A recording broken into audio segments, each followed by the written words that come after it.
ইউটিউবে একটা বন্ধু আমাকে বলেছে যে আমরা নাকি 3 টাকার বিস্কুট খাইয়ে 300 টাকা ইনকাম করার ধান্দাবাজি করি।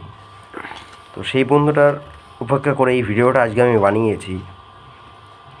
সেই বন্ধুটাকে আমি এটাই বলতে চাই যে আমরা 3 টাকার বিস্কুট খাইয়ে 300 টাকা ইনকাম করার ধান্দাবাজি করি না। অনেকে আছে অ্যানিম্যাল লাভার্স, তারা অ্যানিম্যালকে ভালোবাসে। বন্ধু, তোমায় বলছি, তুমি একবার দেখো অ্যানিম্যালকে ভালোবেসে, এদেরকে ভালোবেসে মানুষের থেকে এরা তোমার স্বাদ দেবে বেশি।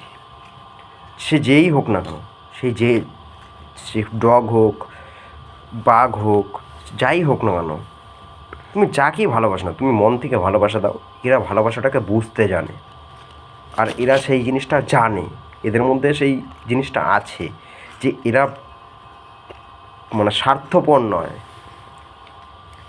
এরা তুমি যেইটুকুনি দেবে না, তোমার সেইটুকুনি নিয়েই সন্তুষ্ট হবে। এতে 3 টাকা হোক, 300 টাকা হোক বা 3000 টাকা হোক, তুমি যাই দাও না কেন, এরা ঠিক সেটাই গ্রহণ করবে, তোমাকে দ্বিতীয় কোনো আওয়াজ করবে না। তুমি যেভাবে দাও না কেন সেইভাবেই নেবে, কিন্তু কোনো সময় এরা তোমাকে একটা করবে না, কিচ্ছু করবে না। কিন্তু বন্ধু, তোমাকে অনুরোধ করছি, এমন কোনো কমেন্ট করো না। আমরা অনেকেই আছি ইউটিউবে অ্যানিম্যাল লাভার্স, অনেকেই আছি, ফেসবুকেও আছে। তো সবার যেন কথাটা গায়ে না লাগে এমন কোনো কমেন্ট করো না।